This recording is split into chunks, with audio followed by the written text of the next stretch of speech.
गुरुजी। बोलो बेटा। चरण स्पर्श। खुश रहो। समस्तीपुर विद्यापति जी की धरती है। यहाँ पे आपकी उपस्थिति हम समस्त समस्तीपुर वासियों का हार्दिक स्वागत करती है। आप यहाँ की फुलवारी में चमन की तरफ सुशोभित है, जिसके लिए हम आपका आभार व्यक्त करते हैं। गुरुजी, मेरा प्रश्न है कि हमारी बिहार में अत्यधिक गरीबी है, किंतु यहाँ की जो जनता है वो मृत्यु होने के पश्चात मृत्यु भोज का आयोजन करती है, जो बहुत ही गलत है। क्योंकि क्या आयोजन करते हैं? मृत्यु भोज का आयोजन करते हैं। मृत्यु भोज? जी गुरुजी। कौन करता है? सभी करते हैं। तो मृत्यु भोज तो बेटा ये परंपरा है। आप भले सब 100 लोगों को मत खिलाओ, 50 लोगों को मत खिलाओ, पर थोड़े बहुत कन्याओं को खिला दो। भाई जो मरा है उसके नाम से कुत्ते को रोटी डाल दो, गाय को रोटी डाल दो, कोई कन्या को खिला दो, कोई भूखे को खिला दो। पर ये परंपरा है बेटा, ये होनी ही चाहिए, थोड़ा ही सही हो, अन्नदान उस जीव के नाम का।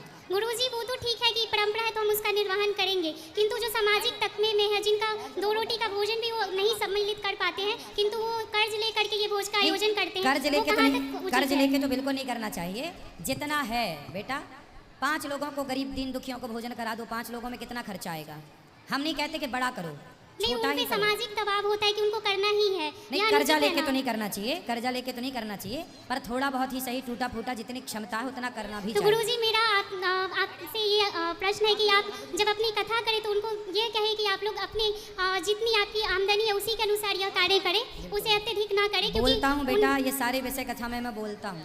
और गुरुजी, आपका उस समय था कि मेरे सपनों की भारत की आप बात किए थे, तो मेरा प्रश्न है कि देशभक्ति या फिर कृष्ण भक्ति या हम कोई और भक्ति करें, उसमें श्रेष्ठ क्या है? क्योंकि पर्सनली हम अपने देश को सर्वश्रेष्ठ मानते हैं, अपने हर एक स्तर से केवल अपने देश के प्रति अपने जीवन को समर्पित कर रहे हैं। तो मेरा ईमानदारी से मेहनत करके राष्ट्र की सेवा करना, माता पिता की सेवा करना, दीन दुखियों की सेवा करना, जीव जंतुओं से लेकर मानव जाति की सेवा से ही भगवान प्रसन्न होते हैं। ईश्वर की यही सबसे बड़ी भक्ति है। और जैसा कि कृष्ण जी का मार्गदर्शन है कि हम केवल प्रेम ही बांटे, खुशियाँ ही बांटे अपने समाज में, उनका एक उद्देश्य है।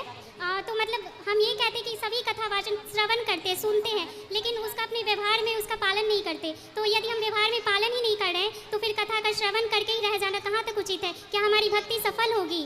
सुनेंगे तो धीरे धीरे करेंगे, नहीं करते वो बार बार सुनेंगे तो करेंगे, इसलिए सत्संग बार बार करना। और यदि हम श्रवण करें, उसका अनुपालन करें, तो मंदिर में जाके दिया जलाना वो आवश्यक है, या फिर उसका हम पालन करें, उस समय का कहीं और प्रयोग करें, वो उचित है? पालन भी करो और दीपक भी जलाओ, क्या दिक्कत है? महीने में एक बार मंदिर भी जाओ तो क्या बुराई है? और गुरुजी, हम आपको ये सुनिश्चित करते कि आपके सपनों के भारत का जो 3 लक्ष्य था कि स्वास्थ्य, शिक्षा, ये सभी मुफ्त होनी चाहिए, हम स्वयं राजनीति में आकर के इस चीज़ को पूर्ण करेंगे। और हम निश्चित रूप से अपना जीवन अपने देश के प्रति समर्पित करते हैं, और हम आपसे आग्रह करते हैं कि अपनी भक्ति में देशभक्ति को यथासंभव जितना हो सके उसे सम्मिलित करें, ताकि मेरे देश के हर एक युवा भगत सिंह बने और अपने देश के लिए हर एक चीज़ करे। वो अपने आप को कभी भी आगे न रखे, अपने देश को हर एक चीज़ में आगे रखे, यह मेरा विश्वास है। लेकिन यहाँ पे कोई भी व्यक्ति ऐसा नहीं करते, वो स्वयं को आगे रखते हर एक चीज़ में। तो उनके लिए पहले अपना देश प्रथम आना चाहिए। बहुत सारे ऐसे युवा हैं जो जय श्री राम तो बोलते हैं, लेकिन अश्लील गानों पर वो नाचते हैं, नृत्य करते हैं, हर एक चीज़ करते हैं, उनके व्यवहार में बिल्कुल भक्ति नहीं दर्शाती। उन ऐसे भक्तों से आप क्या कहना चाहेंगे? उन्हें कृपया करके उन्हें ये कहें कि आप उन्हें अनुसरण करें। सही है, अनुसरण तो होना ही चाहिए। जो हम जानते हैं उसे हम मानें, उस रास्ते पर चलें।